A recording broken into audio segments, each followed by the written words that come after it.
Hare Krishna. So let's discuss the third verse of the first chapter of Bhagavad Gita.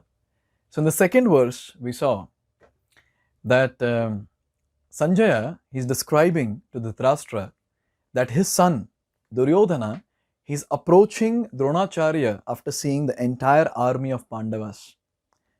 And what did he speak? That particular thing we'll see now in this verse. So third verse goes like this. paśyaitāṁ pāṇḍu-putrāṇām ācārya mahatīṁ camūm vyūḍhāṁ drupada-putreṇa tava śiṣyeṇa dhī-matā. So this verse, it talks about the diplomatic dealing of Duryodhana. So it goes like this. He's actually addressing ācārya. Oh ācārya, oh teacher. And he's saying that paśyaitāṁ mahatīṁ camūm. Paśyaitāṁ. See this. What? Mahatīṁ camūm. This great military army that is there in front of you. Vyūḍhāṁ is arranged so nicely. Now, what if he asks Droṇācārya, if he's asking whose army? pāṇḍu-putrānām. The army of the sons of Pandavas. And then, if he's asking this question, suppose Droṇācārya is asking this question, who arranged? Who arranged? Then he's saying that tava dhī-matā śiṣyeṇa, your intelligent disciple. And Droṇācārya might say that, oh, see, at the side of Pandavas, all of them are my disciples. Whom are you talking about?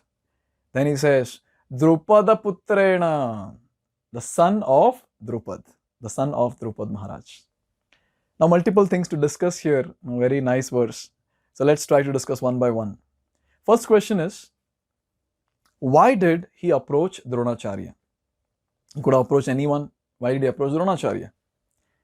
Now, all of us know that Droṇācārya was the common teacher of both Kauravas and Pandavas.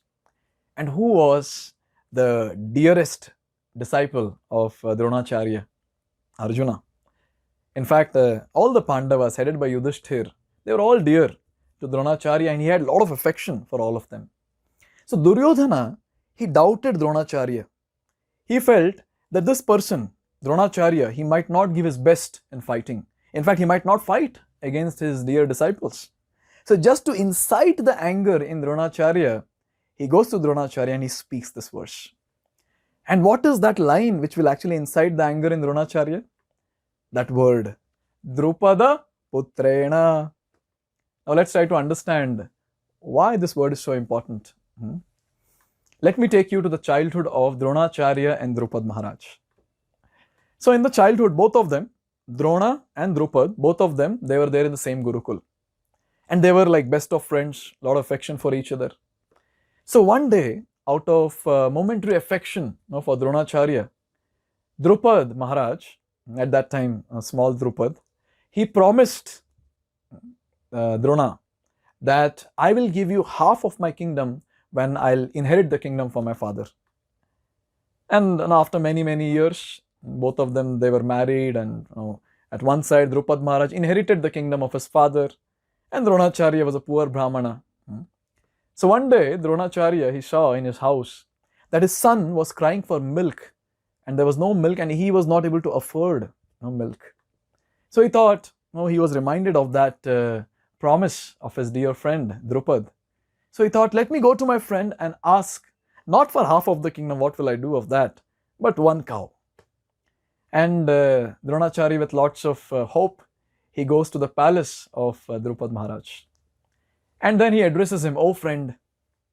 But then Drupad Maharaj, he becomes very angry and he says that friendship is between equals. You're not my equal. Get out from here. And this was a great insult to Droṇācārya. Droṇācārya went back. And anyways, he was training the Kauravas and Pandavas in different military arts. When his students heard about what happened, now the Kauravas came forward first. Kauravas said, we will defeat Drupad. And they went, but they were badly defeated by Drupad and they came back. And after they came back, then the Pandavas, here headed by Arjuna at that time, so they said, we will go now. And very nicely, very tactfully, Arjuna and all the other Pandavas, they defeated Drupad Maharaj. Not just defeated, they tied Drupad Maharaj and brought that personality. He was tied like an animal, and they kept that person at the feet of Droṇācārya. And then what did Droṇācārya do? So Droṇācārya, he said, now I want half of the kingdom. And he took half of the kingdom. And he released Drupad. Now Drupad, for sure, Drupad Maharaj will not remain silent. He did a yajna. And the only goal of this yajna was to beget a son who will kill Droṇācārya. So in that yajna, two personalities came out. One son, whose name was Drishtadyumna, and a daughter whose name was Draupadi, who was married to Arjun.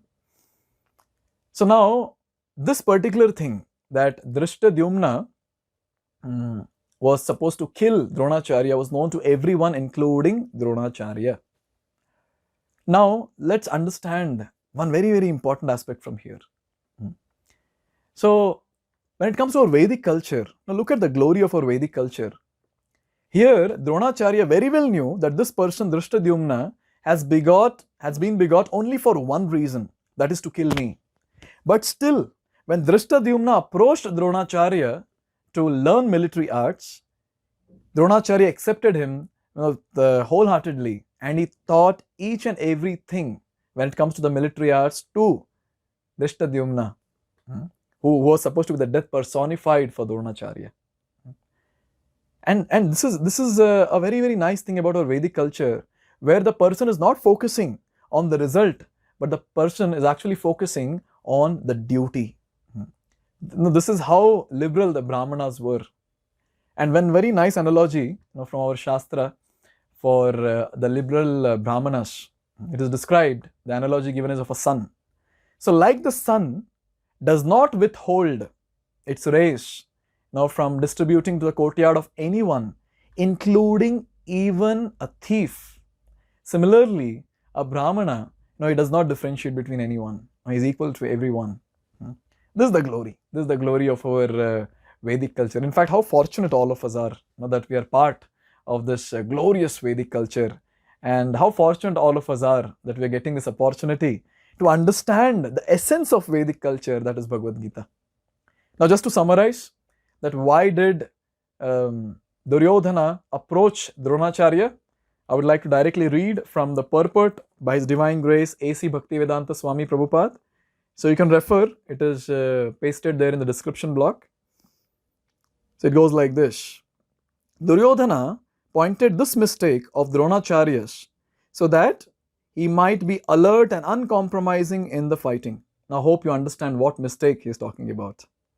The mistake of liberally teaching whom? Drishtadyumna. By this, he wanted to point out also that he should not be similarly lenient in battle against the Pandavas, who were also Droṇācārya's affectionate students.